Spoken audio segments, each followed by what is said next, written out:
Hello ಗುರು, ನಾನು ಇವತ್ತು 5 ಗಂಟೆಗೆ ಎದ್ದೆ. ಅಷ್ಟ್ರಲ್ಲಿ ನಮ್ಮ ಅಪ್ಪ ಹಸುಗಳನ್ನೆಲ್ಲ ಈಚಿ ಕಟ್ಟಾಕೊಂಡು ಮೈ ತೊಳಿತಿತ್ತು. ಆಮೇಲೆ ನಾನು ತಟ್ಟಿ ತಗೊಂಡೋಗಿ ಶೆಡ್ಡಲ್ಲಿರೋ ಕಸ ತುಂಬನ ಅಂತ ಹೋದೆ. ನೀಟಾಗಿ ಶೆಡ್ಡಲ್ಲಿರೋ ಕಸ ಎಲ್ಲ ತುಂಬಿಟ್ಟು ತಿಪ್ಪೆ ಗೊತ್ತಾಗ್ದೆ. ಆಮೇಲೆ ಹಾಲು ಕರಿಯಕ್ಕೆ ಟೈಮ್ ಆಯ್ತು ಅಂತ ನಾನು ಒಬ್ಬನೇ ಒಂದ್ ದಿವಸ ಹಾಲು ಕರ್ಕೊಳಕ್ ಹೋದೆ. ನಾವು ದಿನ ಆದ್ರೆ ಹತ್ತೊಬ್ರು ಇತ್ತೊಬ್ರು ಕೂಕೊಂಡು ಕರಿತಿದ್ವಿ. ಇವತ್ತು ನಾನು ಒಬ್ಬನೇ ಕರಿತಿದ್ದೀನಿ, ಯಾಕಂದ್ರೆ ಹೊಸ ಕಮ್ಮಿ ಕರಿತೈತೆ, ಈಲಾಗೈತೆ ಅದಕ್ಕೆ. ಆಮೇಲೆ ಹಾಲೆಲ್ಲ ಕರೆದು ಕ್ಯಾನ್ ಹಾಕೊಂಡು ಡೈರಿ ಹತ್ರ ತಗೊಂಡು ಹೊರಟ್ವಿ. ಸ್ವಲ್ಪ ಜನ ಇದ್ರು ಹಾಲು ಹಾಕೋ ಹತ್ರ, ಅದಕ್ಕೆ ಸ್ವಲ್ಪ ಲೇಟ್ ಆಯ್ತು ಹಾಲು ಹಾಕೋದು. ನಾವ್ ಇವತ್ತು ಬೆಳಿಗ್ಗೆ 26 ಲೀಟರ್ ಎಂಡ್ ಪಾಯಿಂಟ್ ಹಾಕಿದ್ವಿ ಹಾಲು. ನಮ್ ಡೈರಿಯಾಗ ಮಾಮೂಲಿ ಹಾಲು ಅಳ್ಸ್ಕೊಂಡವ್ರಿಗೆ ಹುಷಾರಿಲ್ಲ ಅಂತ ಅವ್ರ ಮೊಮ್ಮಗ ಬಂದಿದ್ದ ಹಾಲು ಅಳ್ಸ್ಕೊಳಕ್ಕೆ. ಹಾಲೆಲ್ಲ ಹಾಕಿ ನಾನು ಮನೆ ಕಡೆ ಹೋಗ್ಲಿಲ್ಲ. ದೊಡ್ಡಪ್ಪರ ಮನೆ ಹತ್ರಕ್ಕೆ ಹೋದೆ. ಏನಕಂದ್ರೆ ಅವ್ರು ಕುರಿ ತಂದಿದ್ರು ನೋಡೋಣ ಅಂತ. ಇವ್ರು 23 ಕುರಿ ತಂದವ್ರೆ ಸಾಕಕ್ಕೆ ಅಂತ.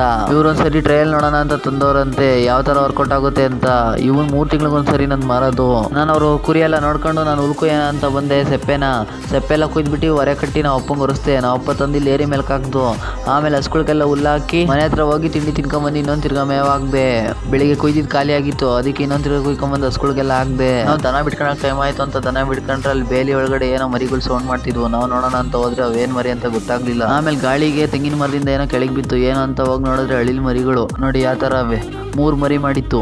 ಅದನ್ನ ತಗೊಂಡೋಗಿ ಸೇಫಾಗಿ ಅವ್ರ ಅಮ್ಮನ ಹತ್ರ ಇಕ್ಕಿ ನಾವು ಮಳೆ ಬತ್ತೈತೆ ಅಂತ ಹಸ್ಗಳನ್ನೆಲ್ಲ ಹಿಡ್ಕೊಂಬಂದು ಕಟ್ಟಾಕಿದ್ವಿ. ನನ್ನ ವಿಡಿಯೋ ಸ್ವಲ್ಪನಾದ್ರೂ ಇಷ್ಟ ಆದ್ರೆ ಫಾಲೋ ಮಾಡಿ.